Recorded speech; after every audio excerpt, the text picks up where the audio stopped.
Hello les voyageurs et bienvenue sur À ton tour du monde, le podcast qui donne la parole aux tour du mondistes. Moi c'est Florence et en 2019, j'ai voyagé pendant 9 mois en famille et c'est de loin la meilleure décision que l'on ait prise. Alors si comme moi, vous adorez écouter le récit de ces grands voyageurs, ce podcast est pour vous. Tous les 15 jours, nous partirons à la rencontre de ces aventuriers qui parfois ont tout quitté pour réaliser leurs rêves, faire un tour du monde. Qu'ils soient seuls ou en famille, ils nous raconteront leurs expériences, leurs émotions, leur philosophie de vie et parfois les conseils pour sauter le pas. Bonne écoute!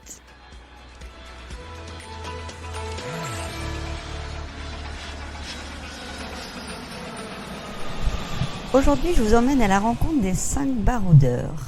Comment Baba, ce prêtre hindou, a changé leur vie.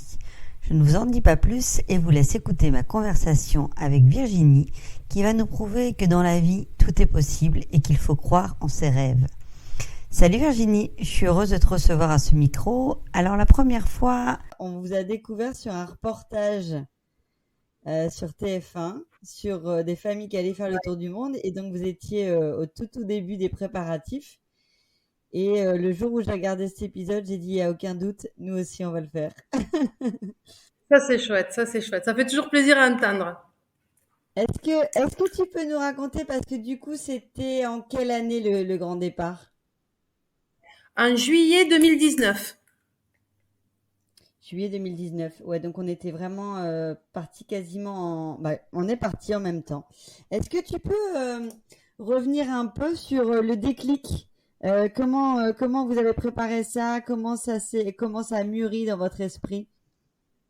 Alors, nous, on part en 4x4 en vacances déjà depuis 2006.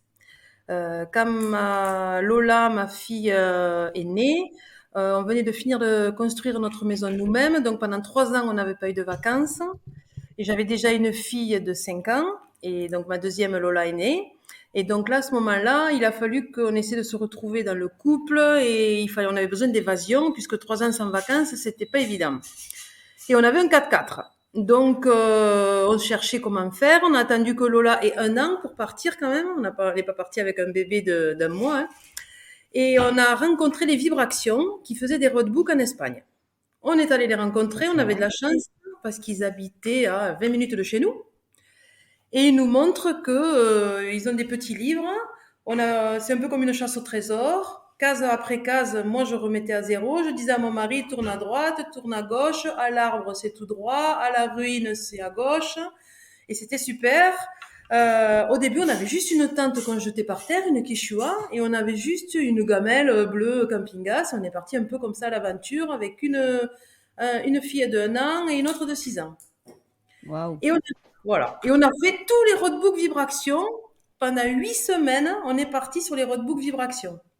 Et on a fait et au fur et à mesure, on s'est équipé avec un frigo, avec, comme on partait tout seul, on partait pas avec des amis, avec un treuil au cas où on soit bloqué dans la boue, parce que des fois ça nous arrivait.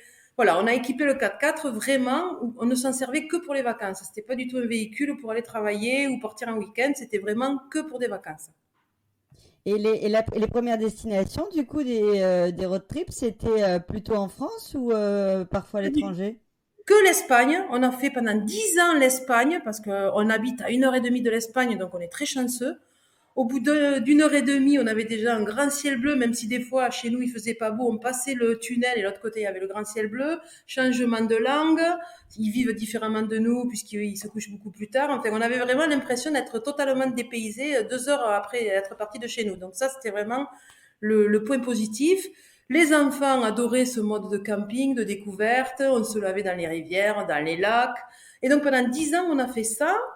On a acheté la tente de toit. À un moment donné, on a eu des amis qui nous ont proposé d'aller en Tunisie. Donc ça, c'était en 2010, donc 4 ans après. En 2010, on nous propose d'aller en Tunisie avec un autre couple, grâce aux Vibrations toujours, pour finir un roadbook.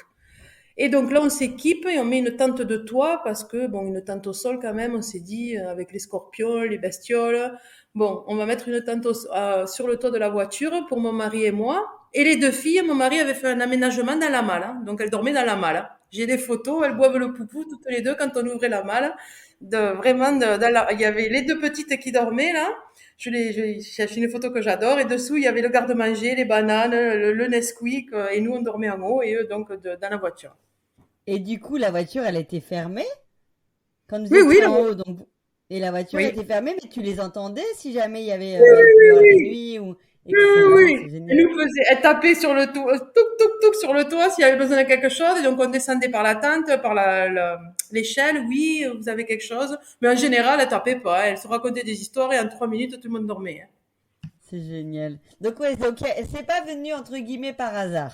Non, non. On adorait ce mode de vacances. Donc, de 2006, à partir de 2006, ma fille est née. Donc, à partir de 2007, on a fait ça pendant entre 5 et 8 semaines par an. Au début, on partait que l'été. Et après, on avait tellement le virus que même l'hiver, on partait. Même sous la neige, on s'est acheté des bons duvets, on mangeait dehors. Et mes enfants n'ont connu que ça. Et donc, on a fait toute l'Espagne, l'Andalousie. Après, donc, on a fait la Tunisie. Ensuite, on a fait la Sardaigne, on a fait la Corse. Après, les vibrations sont allées plus loin. Ils ont fait les Balkans, ce qui fait que là, on a fait la Slovénie, la Serbie, la Bosnie, l'Albanie, le Monténégro. Et on a fait toute la Grèce. Et c'est à partir de là où moi, j'ai eu je sais pas, comme quelque chose de passer toutes ces frontières. J'avais qu'une envie continuer. Je m'en souviens, à un moment donné, il y avait une rivière et de l'autre côté, il y avait la Roumanie, enfin, un grand fleuve. Et j'avais envie d'aller en Roumanie. On n'avait pas le temps parce qu'il fallait rentrer pour le travail. Mais on avait passé toutes ces frontières. On avait fait l'Italie, la Slovénie, la Serbie, la Bosnie, la Croatie. Tout ça en voiture parce que ça revenait moins cher pour nous que le bateau pour aller en Grèce. Et là, vraiment, j'ai dit, oh là là, ce passage de frontières, c'est vraiment c'est fabuleux, quoi. Et bon, moi, après, j'en avais marre de mon boulot. J'étais pendant 20 ans déléguée pharmaceutique. Donc, je faisais 7000 kilomètres par mois. J'avais 3 enfants parce qu'après, il y a mon petit homme qui est arrivé. Quand on a fait la Grèce, il était là. Et mon mari n'est pas là de la semaine. Il était chauffeur routier. Donc, 3 enfants, toute seule, 7000 kilomètres par mois. Je fais un peu un burn-out, j'en pouvais plus. Et je dis à mes enfants, moi, j'aurais envie et besoin de partir un an. Sauf que mes filles ne veulent pas quitter les copains. Et mon mari ne veut pas quitter le travail et louer la maison.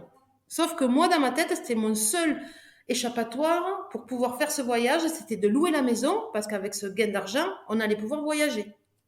Parce qu'on n'avait pas Donc, assez d'argent pour... si je comprends bien, tu avais le virus, clairement, qui t'avait attrapé. Et après, il a fallu convaincre le reste de la famille. Ils adoraient ça, ils adoraient le faire en vacances, mais ils n'étaient pas prêts à partir une année et à tout laisser. Que moi, oui. Donc, je l'acceptais, je voulais pas les obliger. Ce qui fait que j'ai acheté tous les livres de voyageurs, comme les 600 routes, comme Marc Mellet. Je les ai tous dévorés, lus. Je mettais du fluo, je prenais toutes les infos au cas où. Sur tous les réseaux sociaux, je prenais des infos, des bivouacs. Voilà, je vivais un peu à travers les autres. Et puis après, j'avais pas à me plaindre. On partait quand même 8 semaines par an, quoi. Et puis un jour, en fin d'année, c'était autour de Noël, j'avais une réunion de travail. Et il y avait des restructurations, c'est très fréquent dans mon métier, dans les laboratoires pharmaceutiques. Et là, j'avais franchement peur de me faire virer parce que j'en pouvais plus de ces 7000 kilomètres par mois. J'avais beaucoup de problèmes de santé, de la tension, J'imagine. de l'hyperthyroïdie. Enfin, je prenais plein de médicaments. Donc j'avais dit, écoutez, moi, je veux un petit secteur. Maintenant, je peux plus 7000 kilomètres par mois. Ça passe ou ça casse. Et je rentre à la maison, un peu déçue. Je dis, ils ont dit oui à tout. Je pensais qu'ils allaient me virer et me donner des sous. Et donc, avec ces sous, on aurait pu partir voyager, même s'ils n'étaient pas prêts, au moins j'avais un pécule.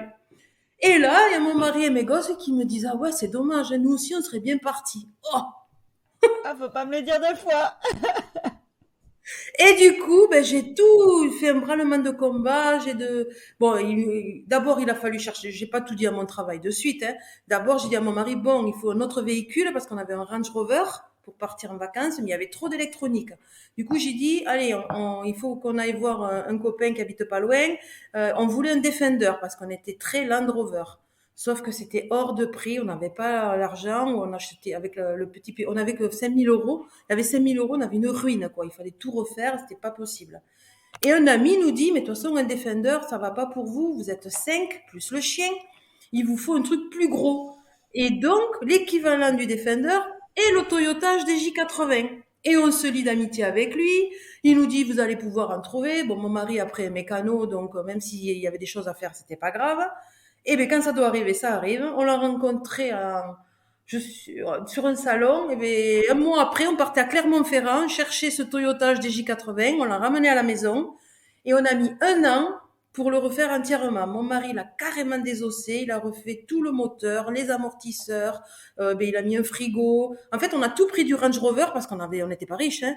On a tout pris du Range Rover pour mettre sur le Toyota, à part les choses qui n'étaient pas possibles parce que c'était quand même 2 marques différentes, comme le moteur, comme les amortisseurs, comme les pneus.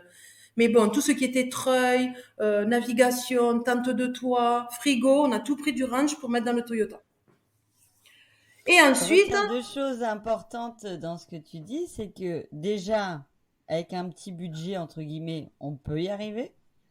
Parce que tu oui, dis on avait 5 000 € pour s'équiper. Bon, oui, alors, tu as de la chance que monsieur, en effet, sache oui, bricoler. C'est quand même exactement. un plus, mais c'est quand même hyper chouette. Et il y a une phrase que tu as dit que j'aime beaucoup. Tu as dit quand ça arrive, ça arrive. Je pense qu'en effet, il y a l'alignement Oui, des planètes. C'est-à-dire que vous aviez oui, tous décidé. C'était OK. Tu as attendu, tu as été patiente, tu as mis 1 an à réussir à les convaincre. Mais ça a été un grand oui. C'est-à-dire que vous étiez tous OK pour c'est voyager ça. et pour le projet. C'est ça. Donc après, on a installé une grande table à dessin que nous avaient donné nos amis Vibraction qui faisaient des cartes à l'époque. On l'a mis dans le salon. Et avec toutes les cartes du monde entier, il a fallu décider de l'itinéraire. Donc là, c'était plus les enfants. Vous aimeriez aller où? Quel pays? Et alors après, j'avais acheté toutes les cartes pays par pays qui nous plaisaient un peu. Et dès qu'on avait décidé notre itinéraire, dès qu'ils voyaient des fois sur Internet ou dans un livre, mon fils, il avait pas mal de livres de voyage. Ah, j'aimerais trop voir ça. Alors on le cherchait sur la carte et on faisait une croix. Et donc on s'est fait l'itinéraire vraiment avec les désirs des gosses de ce qu'ils avaient envie de voir, si c'était possible ou pas, quoi, en fait. Et on a créé notre itinéraire. Donc, on avait décidé au départ, donc Turquie, Géorgie, Arménie, Iran, Pakistan, Inde, et ensuite on devait remonter par la Mongolie au départ et rentrer donc par l'Europe du Nord. Sauf que, et bien après, il y a eu le Covid, donc on a complètement changé nos projets. Alors là, c'est quand même un gros chapitre qui me plaît parce que, comme je te disais, on a fait exactement le voyage en même temps, sauf que nous, on est rentrés la veille du confinement et vous, vous êtes restés là-bas et vous m'avez vraiment procuré beaucoup d'émotions avec cette étape en Inde et j'ai hâte que tu me racontes parce que je pense que ça a été, comme tu dis, quelque chose qui n'était pas prévu, mais ça avait l'air d'être tellement fort. Alors, en fait, on arrive en Inde, on rentre en Inde le 26 février.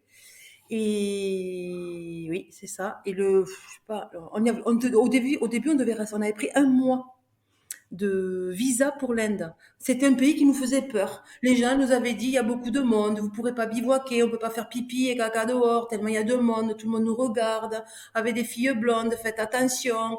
Donc, bon, on avait quand même cette appréhension, et même si il faut se faire son avis soi-même, on avait quand même entendu beaucoup de choses, et que des choses négatives, en fait, c'est vrai, sur l'Inde. Alors que c'était un beau pays, mais que ça allait être compliqué. Du coup, on avait prévu 1 mois et juste de le traverser par le nord, parce que nous, ce qu'on voulait vraiment, c'était aller voir le Népal. Voilà, vraiment, l'Himalaya, le Népal, c'était vraiment les enfants, tout le monde voulait y aller. Donc, on devait traverser et aller au Népal. Sauf que juste, on devait aller au Népal, on était à 30 kilomètres du Népal, bing, le Covid arrive, impossible de passer les frontières, on en a essayé 5. Tout le tour de l'Inde, là, là, là, là, là. Oh, des fois, mais on était juste à côté, il y avait juste une petite rivière, un pont. Moi, je m'en souviens encore, il nous a dit non, c'est pas possible, s'il vous plaît, non, non, oh mon Dieu. On fait marche arrière, on entend qu'il va y avoir un confinement, mais nous, on pensait 2, 3 jours. Du coup, on a rempli la remorque d'eau potable, de riz, de pâtes, de choses comme ça. Et en bon français, comme on avait entendu le Covid, on ne savait pas trop ce que c'était, on a cherché à se cacher dans une jungle. On s'est planqué dans une jungle. Mais vraiment, on est passé à travers bon, branches. Enfin, il n'y avait pas de chemin pour pas qu'on nous trouve parce qu'on avait peur du Covid. On ne savait pas ce que c'était. Et Et quand tu dis se cacher, en fait, c'était par peur du Covid oui, et parce que tu n'avais pas envie de devoir te confiner aussi dans une maison ou... Exactement. D'accord. Nous, on aime ce mode de vie. De toute façon, on n'avait pas les moyens financiers dans une maison. On a vécu avec 1000 euros par mois à 5 pendant 2 ans. Hein. On avait 1000 euros de loyer qui tombaient tous les mois. Donc, impossible d'aller à l'hôtel ou en maison. Parce que au tout début, vous aviez une date de retour, tu savais que ça allait durer 2 ans? Non, on était parti pour 1 an et on avait loué la maison pour 1 an. Heureusement, par contre, on avait quitté nos boulots. Hein. Moi, j'avais dit, je veux pas y revenir, donc j'ai négocié mon départ. Et mon mari, qui est chauffeur routier, avait carrément démissionné parce qu'il savait qu'en rentrant, en claquant du doigt, il trouverait du boulot et c'est ce qui a été le cas. Donc vous étiez quand même libre comme l'air, mais vous aviez un budget qui était établi pour 1 an. C'est ça. Et heureusement, la locataire en plein confinement également était ravie puisqu'on habite en pleine campagne. Et elle a dit, bah, écoutez, moi, ça me va, je veux bien continuer la location. Alors, pas pour 1 an. Elle le faisait mois par mois. Et j'ai dit, écoute, tant que tu veux rester, tu restes parce que tant que toi, tu restes, nous, on reste en voyage. Et de toute façon, on n'avait pas le choix parce qu'on a été bloqué donc en Inde le 23 mars 2020. Il y a eu un confinement qui devait durer au début 3-4 jours. Donc, on s'est caché dans la jungle. Sauf qu'en Inde, on n'est jamais caché. Il y a des gens partout, partout, partout. Et donc là, on a passé la soirée à peu près tranquille. Mais on voyait déjà des vélos qui tournaient autour, des jeunes qui nous regardaient, mais de loin. Hein. Alors on ne faisait pas de bruit, chut, on disait aux gosses et tout, parce qu'on avait peur du Covid en fait. Et puis parce qu'on sait très bien que les Indiens, quand il y en a un qui nous voit, le lendemain on se lève, on y avait passé 20 jours. Hein, et bien il y en a 300 autour de la voiture. C'est simple. Et alors avec le Covid, Par curiosité. ils ont jamais vu de 4x4, jamais vu de tente de toit, jamais vu de blanc, jamais vu de touristes. Surtout là, dans ce petit village où on est, il y a des régions où ils n'ont jamais bougé. Ils ont que des vélos, donc ils ont jamais rien vu, quoi. Si c'est pas touristique, ils ont jamais vu de touristes. Et donc, dès Donc la première nuit, elle était un peu stressante quand un même. peu stressante, on se cachait, tout ça, on a mangé et tout. Bon, on est allé au lit. J'ai juste le temps de faire pipi avant que le jour se lève. Je remonte dans la tente et j'entends hello, hello, hello. Oh mon Dieu, je descends. C'est toujours moi qui descends parce que mon mari est plus sauvage. Oui, il me dit oui, je suis du village à côté. Mes amis vous ont vu hier, mais comme ils parlent pas anglais, qu'ils avaient un peu peur, ils m'ont supplié de venir parce que je suis le seul du village qui parle anglais. Tout ça en anglais. Et je lui explique qu'on est une famille et qu'on attend que le confinement soit fini. Et il me dit, écoutez, vous pouvez pas rester là, c'est dangereux, il y a des boas, il y a des tigres, il y a beaucoup d'animaux sauvages. Et moi, j'écoute les informations, je fais des études en sciences politiques, je peux vous assurer que ça va être très long. Jamais vous ne pourrez tenir ici, sans eau, sans manger, vous ne pourrez jamais tenir. C'est impossible. Vous devez venir au village. Oh, mon mari, qui est un peu antisocial, il voulait surtout pas aller au village parce qu'il allait avoir du monde. Non, c'est pas possible.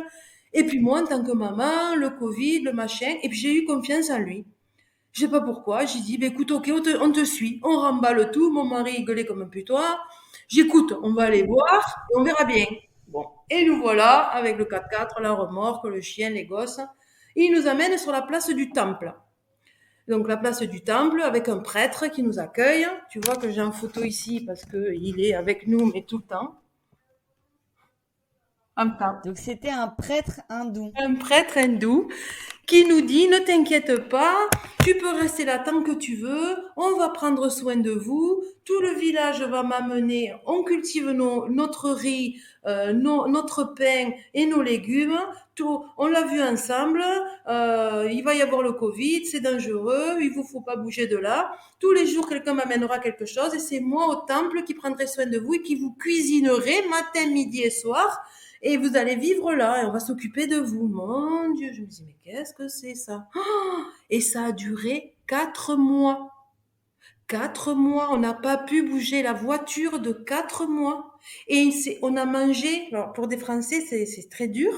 On a mangé ça de riz blanc dans l'assiette, ça de lentilles jaunes qui remplacent la protéine, et ça de légumes verts dans la même assiette, matin, midi et soir, pendant 4 mois. Ils mangent la... Est-ce que c'était bon? Alors, au début, c'est très bon, mais au bout de 15 jours, quand tu sais très bien la tronche que va avoir ton plat, t'as envie de vomir, je te le dis en tant que bon français. Et tu manges pour pas mourir. Par contre, t'as suivi ton intuition et quand même quel cadeau du ciel de tomber sur un prêtre hindou qui prend soin de vous comme ça. Franchement, on se pose la question, en France, est-ce qu'on aurait pu tomber sur quelqu'un comme ça? C'est quand même un... Et ce monsieur me faisait comme, je lui disais, mais s'il te plaît, prenez des sous, ou allez acheter des choses. Il me dit, mais nous, on n'achète rien ici. On se Ils cultive le produisent tout, riz. en fait, ils sont en autosuffisance. C'est ça, mais j'ai dit, mais prenez de l'argent, je sais pas, moi, pour les enfants. Non, c'est moi qui te remercie. Vous vous rendez compte, j'aide une famille française bloquée dans mon pays, mais je vais monter de combien d'échelons, moi, par rapport au ciel, d'aider une famille française comme ça? Et C'est alors là, extraordinaire. Mais honnêtement, par rapport aux enfants, qu'est-ce que tu peux tu peux rien leur montrer de plus beau pour les écoute, valeurs que tu voulais transmettre à travers un voyage comme ça. Là, t'as eu le Graal.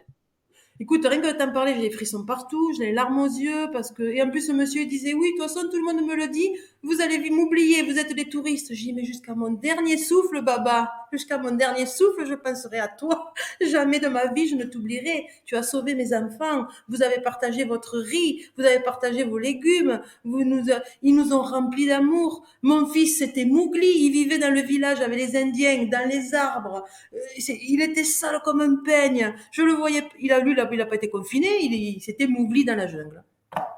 J'ai des frissons à écouter ton récit, je le savais, je trépignais d'entendre cette histoire parce que rien que par quelques photos, je ressentais ces émotions-là et donc je suis pas déçue, enfin, une histoire tellement incroyable.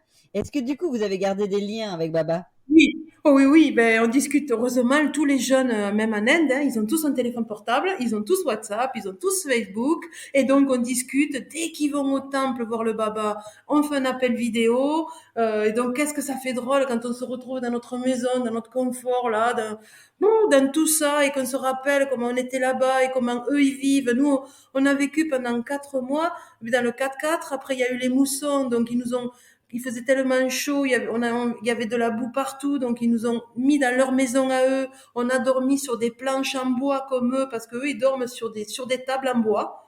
Et ils mettent juste un peu des habits pour pas que ça fasse mal, et on a dormi comme eux, mais même pas, ça nous avait choqués. On était devenus des Indiens. Nous les femmes, on se lavait au puits, on remplissait notre seau tout habillé, on se mouillait, on se savonnait avec les habits, on se rinçait à l'eau du puits, et après on mettait nos habits à sécher qu'on remettait le lendemain. On était devenus des Indiennes. Par rapport à l'émotion, c'est quoi l'état d'esprit à ce moment-là? Alors tu l'as dit, il y a plein d'amour, je pense que tu peux même pas penser de plaindre, mais comment on a envie de rentrer, on savoure le moment, c'est quoi l'état d'esprit à ce moment-là? Alors, tout est différent. Mon mari n'en pouvait plus. Alors, voilà. Mon mari, il voulait qu'une chose. Déjà, il est chauffeur routier.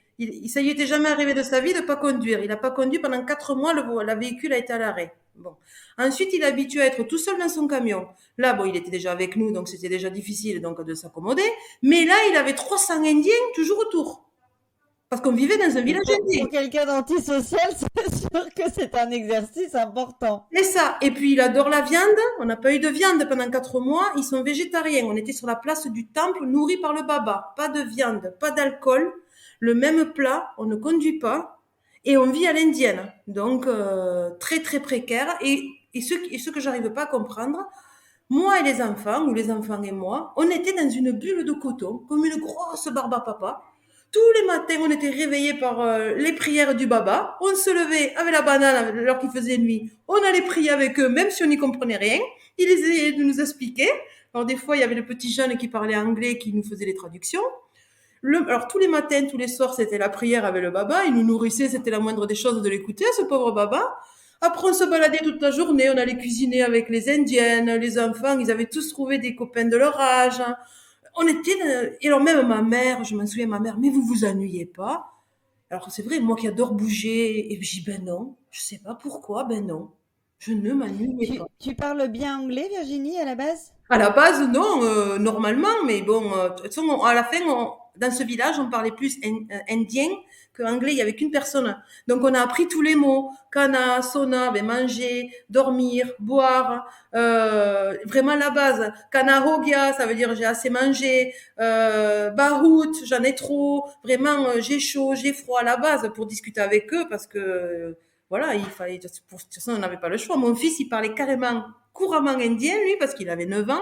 Et des fois, il me disait, mais maman, t'as pas compris? Elle te demande si tu veux du riz ou si tu préfères du pain. Mais non, j'avais pas compris. Lui, il C'est comprenait tout. incroyable. Une capacité d'adaptation tellement forte, les enfants sont fous pour ça. Oh, Mais pas que, parce que toi aussi, tu t'es mis vraiment. Alors, ton mari, il bougonnait un peu, mais il l'a fait quand même. oui. Et toi, tu t'es mis au rythme indien et t'as pas trouvé ça long. En Non, fait, le temps était non. complètement mis à Suspendu. l'arrêt. Suspendu. C'est ça, c'est ça. C'est vraiment une parenthèse avec le temps suspendu. J'ai l'impression qu'on faisait un pèlerinage là dans une espèce de truc tibétain, un peu bizarre. C'était vraiment hors du temps. Et c'était toujours le même rythme, mais finalement on voyait toujours des gens différents parce qu'en Inde il y a beaucoup, c'est surpeuplé. Mais on était aussi à l'écart au ras d'une jungle. Donc je sais pas, c'était vraiment parfait, que des gens gentils, que des gens prévenants. Il y avait des gens qui venaient des fois, même s'ils n'avaient pas le droit, parce qu'ils n'avaient pas le droit de rouler, qui venaient de 100 kilomètres à pied ou en vélo pour nous rencontrer, parce qu'il y avait toutes les radios indiennes, et après la télé qui est venue, la BBC et tout. Donc après, il y avait toute l'Inde qui savait qu'on était bloqué à ce village, et qui venaient, mais avec des cadeaux, avec des chips, avec des gâteaux. On était contents, on avait trop marre de bouffer le riz, nous et le dalle.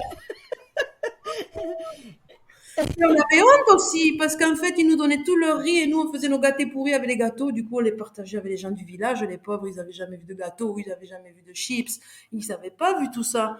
Et à partir de quand la télé est venue, en fait, alors mon mari était énervé, il voulait surtout pas que je fasse d'interview, parce qu'il était énervé contre l'Inde, parce qu'il y avait du monde. Il me dit, avec le Covid, ils vont tous venir, ils vont tous venir nous voir, ils vont nous ramener le Covid. Si tu dis qu'on est bloqué là, j'y écoute, Patrice.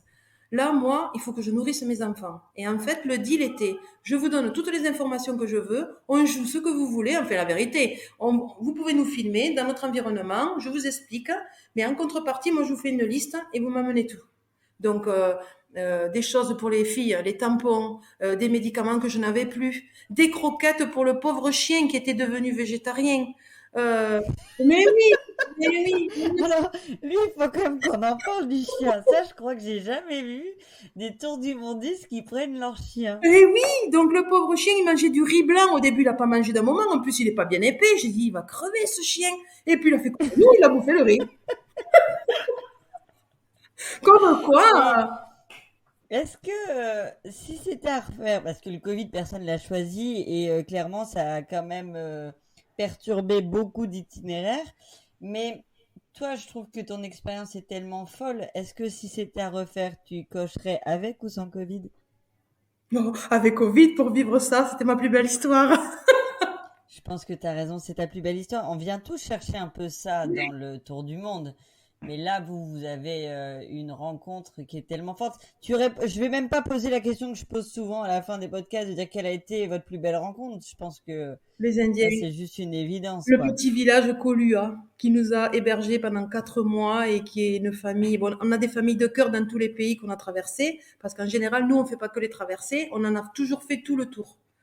Tous les pays qu'on a fait, c'est notre grande force. Il y en a beaucoup qui traversent pour faire de pays en pays. Ouais. Nous, on a fait toutes nos traces.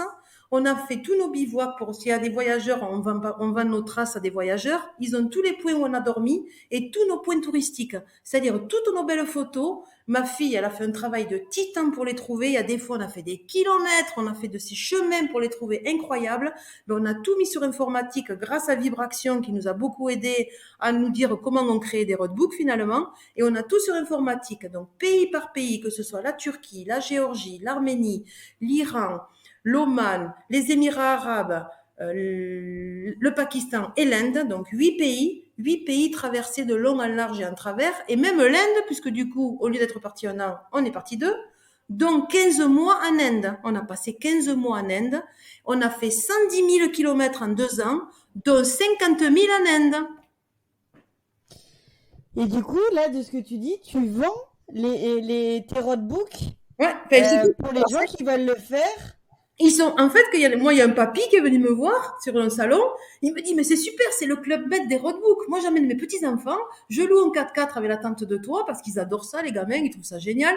Mais j'ai un peu peur. Je sais pas où dormir. Je sais pas si j'ai droit. Je sais pas si ça va être bien. Mais avez-vous, il m'a acheté l'Oman. Ils ont pris l'avion avec les petits-enfants, il a loué le 4x4 avec la tente de toit, et il a fait tout l'itinéraire que j'ai fait, c'est-à-dire tout le tour de l'Oman, et il a dormi autant dans le désert que sur la plage, qu'au bord des wadis, et il a vu toutes les belles choses qu'il y a à voir, parce que ma fille, qui a aujourd'hui 21 ans, est passionnée de tourisme, et d'ailleurs aujourd'hui elle est dans une école d'audiovisuel, et elle nous a fait des photos et des vidéos, c'est elle qui a tout fait, de malade. D'ailleurs on vend aussi les photos et toutes les photos qu'elle a fait du voyage, on les a fait imprimer en tableau et on les vend au profit de l'association pour pouvoir repartir. Donc on vend nos traces pays par pays avec points touristiques, nos bivouacs pour les gens qui ont peur et qui savent pas où dormir, c'est quand même une grosse sécurité. Et en Inde, nous, chaque fois, on cherchait à se cacher parce que nous, on ne dort jamais en ville et on ne dort jamais au bord des villages. On dort toujours dans forcément le plus joli possible, mais surtout le plus isolé possible. Et c'est pour ça qu'en 2 ans, on n'a jamais eu d'insécurité ou qu'on n'a jamais eu peur. Tout s'est toujours très, très bien passé. Faut pas dormir en ville, quoi. C'est ça, tu réponds à ma future question de savoir si vous avez déjà eu des moments d'angoisse ou des pépins pendant le Alors, bivouac. un soir, on se cache vraiment en plein Covid en Inde. Mais vraiment perdu, perdu, perdu. Et chaque fois, on disait aux gosses de pas trop faire de bruit, on mettait pas trop de lumière, parce que les Indiens, ils nous repèrent à 10 000 kilomètres. Donc, on avait cette habitude de faire attention pour pas être embêté la nuit ou le matin ou qu'on nous embête, quoi. Et surtout avec le Covid. Et en fait, une nuit, on va au lit et on commence à entendre du bruit et on voit qu'on est entouré de piles.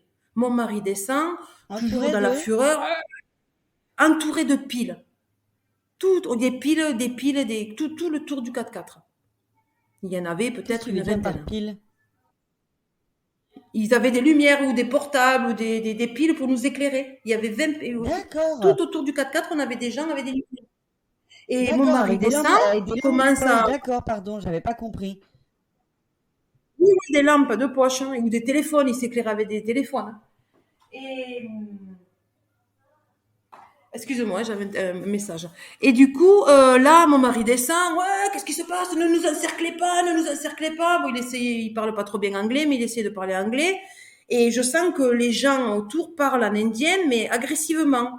Donc moi, je Mhm. descends. Et j'ai dit non. Alors moi je parle en indien. Je leur dis on est une famille.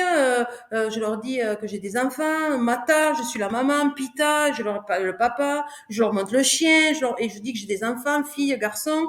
Je demande à mes enfants de sortir de la tête de la tente de toit.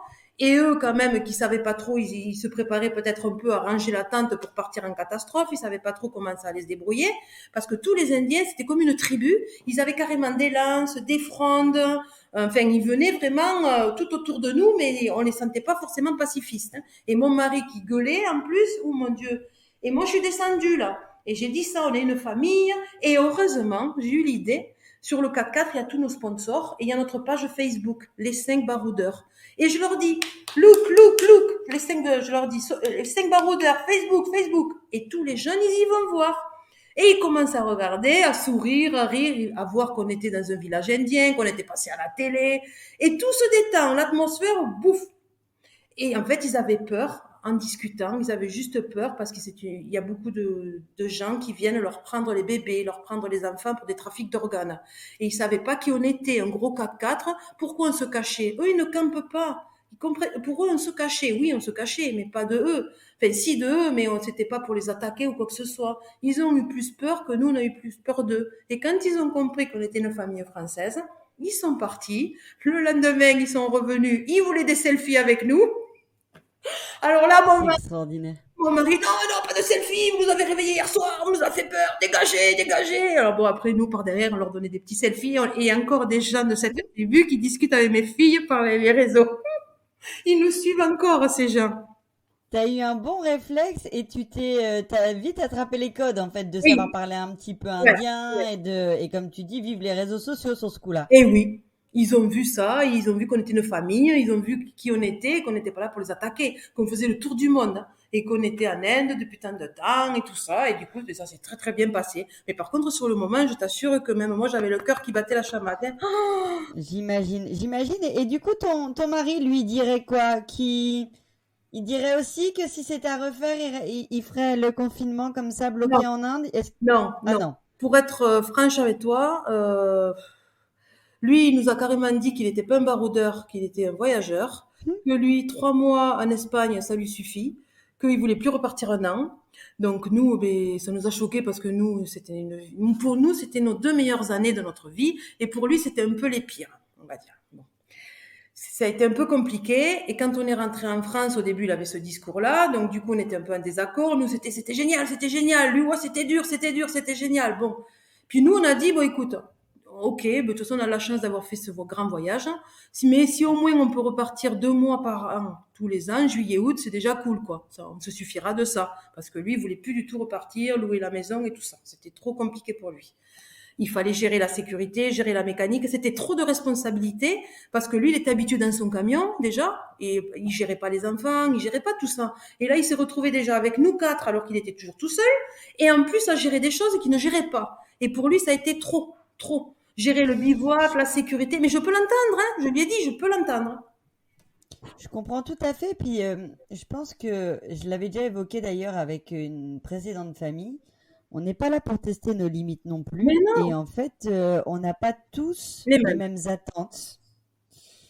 Et là, c'est bien de le préciser parce que je pense que les gens de temps en temps ils disent ah c'est extraordinaire, c'est comme des vacances et tout est beau. Non. Non, tout n'est pas beau, Non. c'est pas comme des vacances. Non. Il D'ailleurs, faut c'est là. apprendre à vivre ensemble. La grosse différence, elle est là. Mon mari n'a jamais aimé se priver. Et en vacances, on se fait plaisir. On ne se prive pas. On va au restaurant, on boit l'apéro. C'est les vacances. Là, mon mari était en vacances juillet, août 2019. On était en Turquie. Et c'était l'apéro tous les soirs. Sauf qu'après, on est rentré en Géorgie et je lui ai dit, tu sais, Patrice, là, il va falloir arrêter l'apéro. Ah bon, et pourquoi? Et parce qu'on a que 1 000 euros, et si tu vas pas boire l'apéro pendant un an, quoi. C'est qu'on le faisait pas en France, on peut pas. Ah bon? Et donc là, ça commençait à être dur pour lui, parce que au restaurant, il voulait ci, il voulait là. J'ai dit, attends, on peut pas, il faut partager, on est 5, là, il nous reste temps pour vivre. Et tout ça, pour lui, c'était compliqué, parce que 1 000 euros et 2 gros salaires, ça n'a rien à voir. Les vacances, on profite. Le voyage, normalement, pour notre part, en tout cas, on avait un petit budget. Et nous, avec les enfants, on préférait se priver, mais partir le plus longtemps possible. Sauf que pour mon mari, se priver, c'était... il se sentait en prison, quoi. C'était horrible. Et pas facile pour lui aussi, parce que de ce que je comprends, la patronne sur ce coup-là, c'était un peu toi. Oui. Et t'avais le soutien des trois loulous derrière qui Oui. étaient dans la même philosophie. Donc ça faisait un peu 4 Oui. contre 1, donc pas facile pour lui. Oui, mais d'ailleurs, le petit lui disait, mais papa, prends pas de coca. Tu vois bien que c'est cher. Regarde si on prend tous un coca ou un iced tea. Non, tu prends de l'eau et puis c'est tout, il lui disait. Et alors, du coup, une fois que le confinement était levé, là, vous êtes retourné directement en France. Alors, en fait, on a attendu pendant 15 mois en Inde, espérant qu'une frontière terrestre ouvre.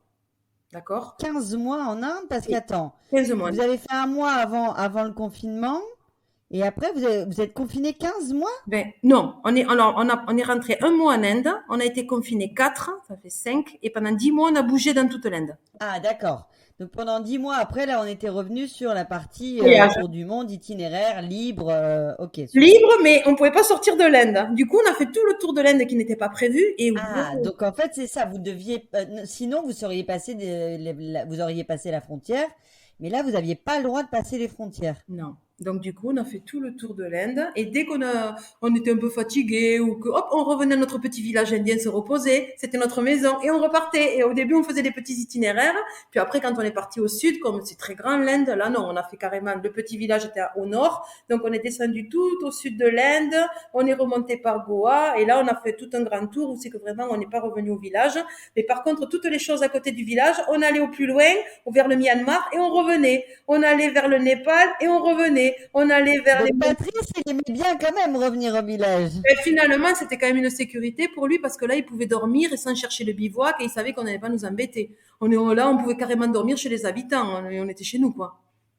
Parce que la partie folie, c'est vous, mais en fait, la partie responsable, c'est quand même un peu lui. Donc Oui. c'est vrai que ça peut être Oui.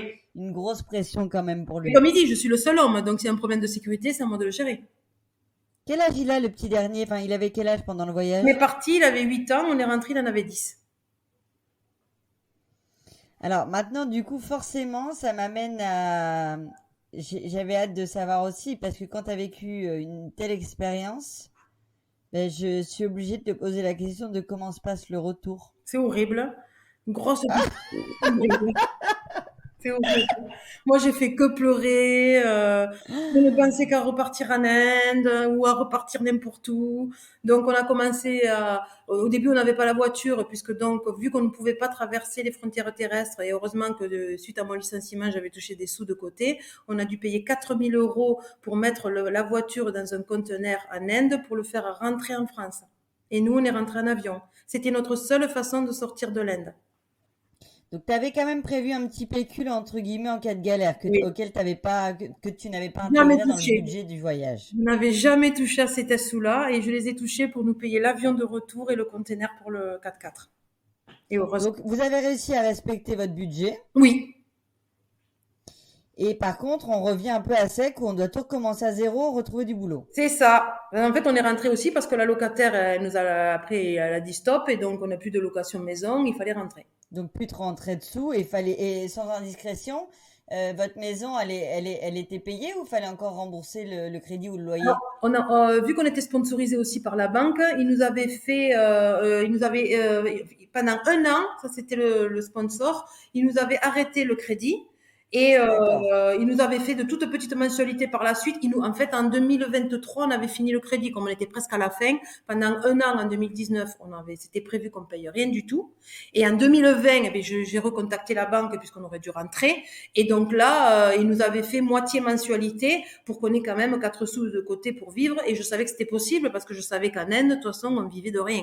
On en avait largement assez avec 600 € au lieu de 1000 en fait. Et donc, le loyer de la maison, c'est ce qui permettait de faire rentrer des sous pour le budget. C'est pour manger, ouais, pour manger, payer le gasoil. Mais c'est génial parce que ça veut dire vraiment que n'importe qui, parce que souvent, c'est quand même un frein de se dire, bah non, moi aussi, j'aimerais bien faire un tour du monde, mais on n'a pas les moyens. C'est un peu stressant parce que c'est sûr que si elle paye pas le loyer, c'est un peu stressant. Mais comme quoi, tout est possible. Oui, oui, franchement. Et nous, on n'était pas des riches, on n'avait pas d'argent de côté. Après, je me suis fait licencier et j'ai touché des sous de côté. Et heureusement, finalement, pour ramener la voiture. Mais bon, on n'aurait pas eu le Covid, on serait rentré par... C'est pour ça qu'on voulait pas y toucher cet argent. On voulait rentrer par la route, nous, pour économiser ces sous. Mais ça n'a pas été possible, c'est pas grave. Et puis voilà, qu'on a fait autrement. Mais tu l'avais bien préparé quand même. En fait, le temps de convaincre tout le monde, tu l'avais déjà bien préparé. Tu as même réussi à avoir des sponsors. Ouais, ouais, ouais. Le banquier sponsor, ça c'est quand même très fort. Ouais, je suis allée voir. Je comprends que tu sois commercial Ouais. parce que tu as une vraie aisance à pouvoir négocier et avoir ce que tu veux. Bravo. C'est gentil. Ben, en fait, je suis tellement passionnée que les gens, quand je parle de ce truc, mais même encore aujourd'hui, hein, on est rentré il y a maintenant 1 an et demi, mais quand je parle de ce voyage, j'ai des étoiles plein les yeux, quoi. Ce qu'il y a, c'est que tu vas me dire, mais est-ce que tant qu'on l'a pas fait, moi je suis comme toi, maintenant je suis carrément picousée et je pourrais en parler des heures et c'est pour ça que je fais ce podcast parce que je veux entendre les récits des uns et des autres parce que je trouve que c'est tellement fort. Mais les gens, quand tu leur racontes, souvent ils te posent un peu de questions au départ et puis je Oui, pense c'est qu'ils horrible, comprennent ça. pas toujours. Oui, c'est ça. Ma fille, elle me dit, Ta vie, t'as pas- eh ben, moi, il me tardait de leur raconter, ils nous ont posé des questions et après, ils parlaient d'autres choses. Oh, quelle horreur. Mais oui, mais en soi c'est ça. En fait, tu penses que ça intéresse tout le monde, mais ça intéresse surtout les gens qui sont passionnés de tout ça. C'est ça, c'est ça. Et après, quand on a eu rencontré les Nomads Road, qui eux sont partis 14 ans, avec qui j'ai beaucoup parlé avant de partir, j'ai eu de la chance de les rencontrer juste avant notre départ sur un salon. On les a rencontrés en avril, on est parti en juillet. Et ils m'ont donné plein d'infos, plein de conseils.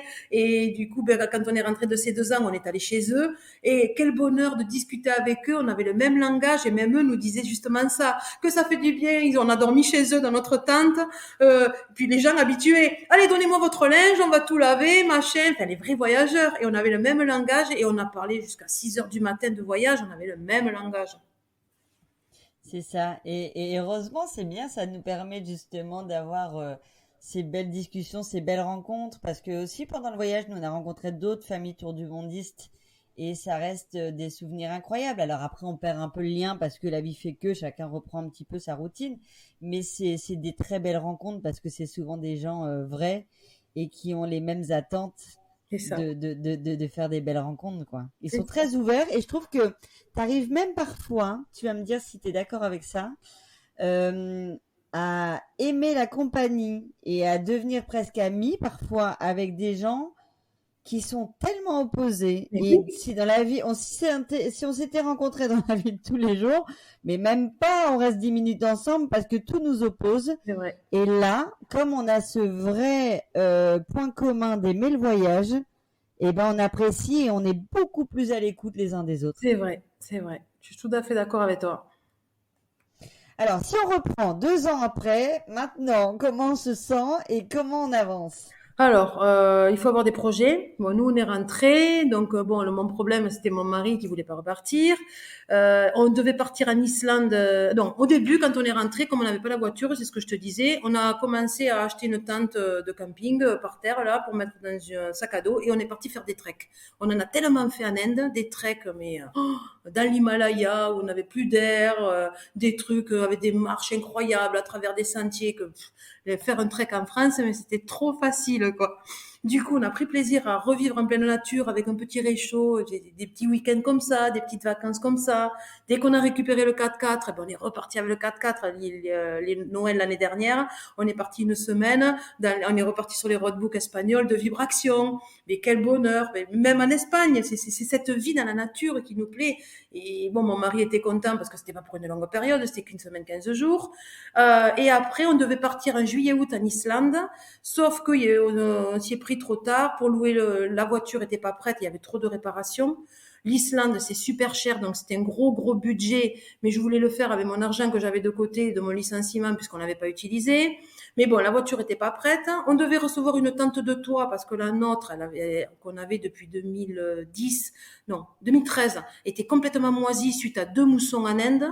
Donc il fallait la changer. Ils se sont trompés au dernier moment. Ils nous ont commandé que le capuchon et pas la tente. Donc impossible de partir en 4x4. Là, gros coup dur, bam. Oh, qu'est-ce qu'on fait? Donc réunion de famille tous les 5, comme on est habitué à faire. Et on est parti à l'île Maurice parce que j'ai un ami de cœur que j'adore, que j'avais pas vu depuis 10 ans. Et j'ai dit à mon mari, puisque tu es fatigué de la mécanique, des bivouacs et de tout ça, eh bien, on va passer de vraies vacances, 2 mois, logés, nourris, blanchis chez notre ami. Tous les matins, on prenait sa voiture, on l'amenait au travail, on se baladait avec sa voiture et on allait le chercher le soir. Que du bonheur. Et on a retrouvé. Ouais, il y a pire que de partir à l'île Maurice de moi. Et puis, que du bonheur parce que c'est des Indiens, on a retrouvé les temples, on priait comme on faisait avec le baba, tout nous a rappelé l'Inde. En plus petit, en moins sauvage, parce qu'ils voyaient des touristes, donc voilà, des Indiens parfaits pour mon mari, puisque là-bas, il les trouve un peu trop présents, mais vraiment, à l'île Maurice, ils sont habitués, il y a des touristes tout le temps. Voilà, donc c'était vraiment très bien, on s'est régalé. Donc, en fait, t'as l'amour de ta famille, ça c'est évident. Après, t'as l'amour de la nature. Oui. Ça, j'ai l'impression. Et maintenant, t'as l'amour de l'Inde. Ouais, ça m'a piqué. Dès que je parle de l'Inde, je suis incroyable. Alors que c'est un pays qui me faisait peur, quoi. C'est impressionnant, hein. Comme quoi, il faut avoir vraiment aucun a priori. Et même si on vous dit des choses, c'est comme le Pakistan. J'en avais une peur bleue. Moi, je cherchais des bateaux pour l'éviter parce que le Pakistan, les terroristes. Moi, j'ai 3 enfants. Je suis folle. Ma famille me disait pareil. Sur la carte du gouvernement, c'est en rouge. Même mon mari me dit, oh, t'es taré, toi, le Pakistan, l'Iran, tous ces pays islamistes. T'as peur de rien, mais quand même, avec les filles et tout. Et puis, on a rencontré les Nomads Road qui avaient fait le même parcours. Il m'a dit, mais c'est les Iraniens, c'est les gens les plus gentils qu'on ait rencontrés. Et je confirme. Les Iraniens, on ne pouvait pas faire 5 kilomètres sans qu'ils nous arrêtent. S'il vous plaît, venez manger chez nous, je vous en supplie, venez manger chez nous. Mais j'ai dit, mais si on mange chez tout le monde, on n'avance plus. Donc, en fait, on suit quoi? On suit son intuition? Oui, faut pas avoir peur. Et bon, il faut discuter avec des voyageurs, ne surtout pas écouter les médias et discuter avec des voyageurs qui ont voyagé comme vous. Moi, j'ai discuté avec les Nomads Road qui avaient 2 filles et qui étaient dans une tente de toit. Du coup, eh bien, on parlait le même langage. Et ils m'ont dit, alors c'est vrai, en Inde, c'est compliqué pour faire pipi et caca. Il y a des gens partout. Par contre, n'ayez pas peur. Nous, on n'a jamais eu peur. Tout s'est toujours très bien passé. Et quant au Pakistan, mais c'est pareil. Moi, ils ont parti 14 ans. Le Pakistan, il est dans son top 3. Et il veut à tout prix y revenir. Eh bien, moi, je dis pareil, le Pakistan. Alors, on est escorté pendant 3 jours, mais c'est vraiment rigolo de le vivre. Ils le font pour nous protéger parce qu'il y a eu un incident une fois avec des terroristes, malheureusement, qui venaient de l'Afghanistan et non pas du Pakistan. Et eux, comme ils veulent des touristes et qu'ils veulent les protéger, ils font cette escorte et ils aimeraient tant qu'il y ait des touristes chez eux parce que c'est pas eux les terroristes. Ils nous le disent, c'est l'Afghanistan qui nous attaque. Et donc c'est pour ça que dès qu'on est en frontière de l'Afghanistan, on est escorté avec et ils regardent toujours vers le côté de l'Afghanistan pendant 3 jours. Et après, on est lâché dans le Pakistan. C'est juste en frontière de l'Afghanistan où pour notre sécurité, on dort sous escorte et on roule sous escorte, mais après on est lâché et on peut se balader au Pakistan et les Pakistanais sont tous sauf méchants. Donc maintenant, vous n'avez clairement plus peur de rien. Non, je crois que, de toute façon, c'est ce que je dis souvent tous les jours. De toute façon, quand on a fait l'Inde, 15 mois en Inde, on peut tout faire. Ah ben là, c'est clair. Puis côté routes, là, c'est beau. Pareil, dormir sur des planches, tout ça. C'est Je ça. pense que vous l'avez fait en long, en large, en travers. Donc vous pouvez repartir n'importe où. Je Du crois. coup, maintenant, c'est quoi le prochain voyage? Donc là, on ne sait pas trop. Là, on a rencontré les Untravela, qui sont un couple adorable, on s'est retrouvé avec eux à plusieurs salons de l'aventure et salons de voyageurs. C'est un gentil couple qui font eux aussi des roadbooks. Et en Géorgie, là où on est allé, donc on a pu échanger sur pas mal de choses. Ils ont fait la Géorgie, l'Arménie, et surtout ils ont fait le Kirghizistan. Et ils appellent ça une petite Mongolie. Et nous, quand on a acheté leur roadbook, et franchement, moi, ce que je voudrais faire, et les enfants aussi, c'est repartir au Kirghizistan dès que possible. Donc c'est pour ça que là, on fait des petits marchés de Noël autour de chez nous, où on vend nos traces, où on vend nos cadres. J'ai écrit le livre, un petit livre au nom de l'association avant qu'on parte pour expliquer tout ce que je t'ai expliqué, c'est-à-dire comment le virus nous a pris avec la photo, avec mes 2 filles qui boivent le poupou dans la malle, et avec quel 4x4 on a commencé, avec quel 4x4 on était en Grèce, comment on a eu l'idée de partir. Tout ce que je te raconte, je l'ai marqué dans mon petit livre avant le voyage, et après j'en ai écrit un autre après le voyage, juste pour nourrir l'association. Donc, Tu parles d'association, c'est une association que tu as montée avant ou pendant le voyage? avant de partir, en fait, quand on a fait le salon du voyageur, au début, on savait pas trop comment faire parce qu'on avait une tente 4 places. On rentrait à 5, mais bon, on grossissait de jour en jour. Et puis bon, sur un an, ça allait faire trop serré. Donc on avait dit, au pire, une tente par terre. Et si on a trop peur pour les enfants dans certains pays, on dormira avec moi et mon mari par terre, on mettra les enfants en haut. Et en discutant avec les voyageurs, ils nous ont dit non, c'est pas possible, un an à dormir par terre, il vous faut une autre solution. Et de là, nous est venue l'idée de la remorque. Et moi, travaillant en pharmacie, parce que la remorque, on n'en avait pas besoin à part pour poser une autre tente. Et j'ai dit, avoir cette remorque quand même. Moi, j'avais le garage plein de choses de pharmacie qui se jettent, parce qu'en France, hop, même si c'est pas périmé, on jette. Que j'en avais des placards pleins, des pansements stériles, de tout. Et j'ai dit, je vais créer mon association humanitaire. Et on a livré 600 kilos de dons en 2 ans dans tous les pays. L'extraordinaire. Donc en plus, il y avait un vrai sens dans ce voyage, c'est C'est qu'il y avait ça. une partie humanitaire. Comment elle s'appelle ton association? Les 5 baroudeurs. Les 5 baroudeurs. De toute façon, je mettrai le lien de votre page Instagram et du coup, tu pourras aussi. Donc il y a quoi? Il y a Instagram, Facebook? C'est ça. Instagram et Facebook, c'est tout. Super. Mais c'est top parce qu'il y avait aussi C'est ce ça. projet du coup. Et c'est grâce à C'était ça. pas que pour vous. Et c'est grâce à ça et du coup ça tu continues à la faire vivre cette association. C'est ça. Elle fait quoi? Des dons aussi? Alors, jusqu'à présent, bon, il y en a qui ont fait des dons, hein, mais il y a, en général, je vends alors le premier petit livre, avant qu'on parte, les gens donnaient ce qu'ils voulaient. Alors, un petit livre comme ça, où je suis avec 4 photos, qui m'étaient revenues à 8 euros, je crois. Et bien, il y a des gens qui m'ont donné 500 euros, quoi, pour le petit livre, tu vois. D'accord, ouais, donc il y a Tu vois. clairement des dons. Et toi, du coup, t'as pas repris le boulot? Ah si, si, mais par contre, je suis pas revenue en pharmacie. Je suis AESH, j'aide 2 petits autistes de 6 ans depuis 1 an et demi. Et je leur ai appris à lire, je leur ai appris à faire du vélo. Grâce à moi, ils sont partis 1 semaine en sortie scolaire alors qu'ils n'avaient jamais dormi ailleurs qu'avec leurs parents. Pendant les vacances scolaires, je les aime tellement qu'ils viennent dormir à la maison, alors qu'encore une fois, ils dorment même pas chez leur papy et mamie. Il y a un lien qui s'est créé et voilà, Donc, tu as fait un vrai changement de oui. vie, comme si en fait tu avais tellement reçu que tu disais maintenant c'est à moi de retransmettre. Ben, en fait, je gagnais super bien ma vie, mais à quel prix? J'avais plein de problèmes de santé. En plein voyage, je m'évanouissais parce qu'en fait, je prenais des cachets pour la tension, sauf que j'en avais plus besoin. J'ai arrêté tous les médicaments que je prenais pendant 20 ans en pharmacie. Donc, à quel prix? Ah oui, Alors, du coup, pendant le voyage, plus aucun symptôme, plus de non, maladie, plus rien. non, Et maintenant que tu es rentré, que tu fais ce nouveau boulot, comment ça va au niveau de la santé? tout va bien, tout va bien, C'est fou. tout va bien. Bon, bah là, on va pas entamer le chapitre, mais je crois qu'on pourrait en parler pendant des heures. C'est écoute ton corps, quoi. Il arrive un moment donné. C'est ça, Euh, c'est ça. c'est fou. C'est fou. Vivre sain dans un corps sain, Ouais, mais il a ce fallu voyage. le déclic du voyage pour prendre du Oui, recul et se non, rendre j'aurais compte pas que. pu. Jamais j'aurais quitté un Mais c'est boulot. bien parce que tu vois, moi je me suis dit la même chose depuis qu'on est rentré, on a plein de petits bobos physiques. Et je Ouais. disais à mon mari, c'est quand même fou, pendant toute l'année où on a voyagé, on n'a jamais rien eu, mais même pas un petit mot de dos, Et alors qu'on voilà, dormait parfois pareil dans les camping-cars, etc. Et là, ça recommence. c'est Ben, elle me ça. dit oui, mais enfin bon, on peut pas être tout le temps en voyage et tout le temps, il n'y a pas le choix, c'est la vie. Mais quand même, c'est qu'il y a quand même, en tout cas, ton récit me dit qu'il y a Oui, peut-être un alignement à trouver pour. oui, un alignement. Il y a quelque chose à trouver. Moi, je te dis, jamais, si j'avais pas fait ce voyage, jamais j'aurais quitté un boulot où je gagnais 4 000 € par mois. Aujourd'hui, j'en gagne 850. Alors que tu Mais vends très j'ai, très cher tes photos. non, non. Je Les pose. photos, ouais, mais en fait, quand on a vécu pour 1 000 € par mois, alors en France, on peut pas parce que tout est riche et tout est cher. Mais quand on rentre à la maison, que pendant 2 ans, on avait 2 shorts, 2 pantalons, un pull, un blouson, 5 culottes, 5 chaussettes et qu'on voit tout ce qu'on a à la maison dans les placards, mais on se dit, mais on est fou. Pourtant, on est des filles, nous. On ne sait pas acheter un habit depuis qu'on est revenu.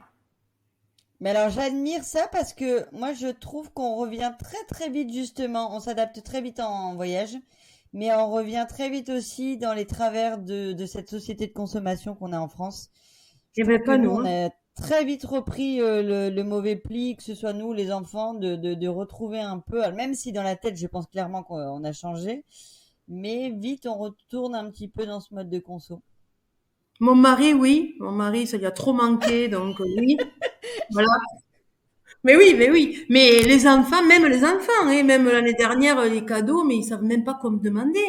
Ben, on part en voyage, hein, on part en vacances, ils ont besoin de rien. Mon fils, voilà, bon, il s'est mis au vélo. Lui, il a retrouvé moi, j'avais peur pour lui parce qu'il avait donc de 8 ans à 10 ans. Il était mougli. J'ai dit, mon Dieu, comment il va faire revenir à l'école enfermé? J'avais peur pour ce gosse. Et en fait, Pour avec tous les remettre des sous, chaussures. c'est ça, en fait, avec tous les sous qu'il avait accumulés des papiers mamie de tous les Noëls et anniversaires pendant les 2 ans où il n'y avait rien à acheter, il s'est acheté un vélo. Et depuis, il pédale. Il a retrouvé la liberté du voyage dans le vélo. Il est rentré en 6e sportive. Il prend le train tous les jours avec son vélo, son sac d'école, son sac de sport. Et il fait 12 heures de vélo par semaine alors qu'il a 11 ans, quoi. Et il se lève tous les matins à 6 heures du matin pour prendre son train à 7h29. Et il rentre tous les soirs parce qu'il n'y a pas d'internat.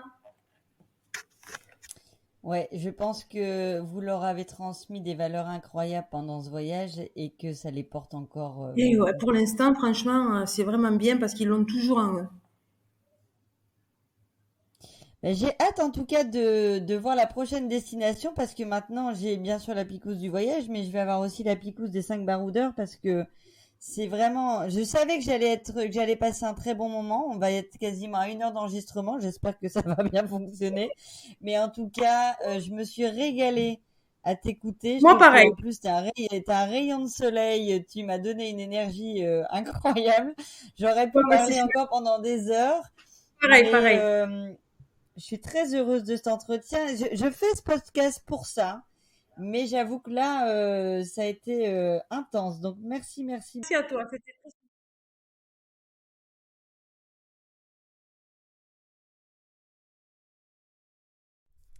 Et voilà, cet épisode est terminé. Merci de l'avoir écouté jusqu'au bout. J'ai hâte de savoir ce que vous en avez pensé. Alors pour prolonger la discussion ou si vous souhaitez partager votre expérience à ce micro, retrouvez-moi sur Instagram à ton tour du monde. En attendant, je vous souhaite une très belle journée et vous dis à très vite pour de nouvelles aventures.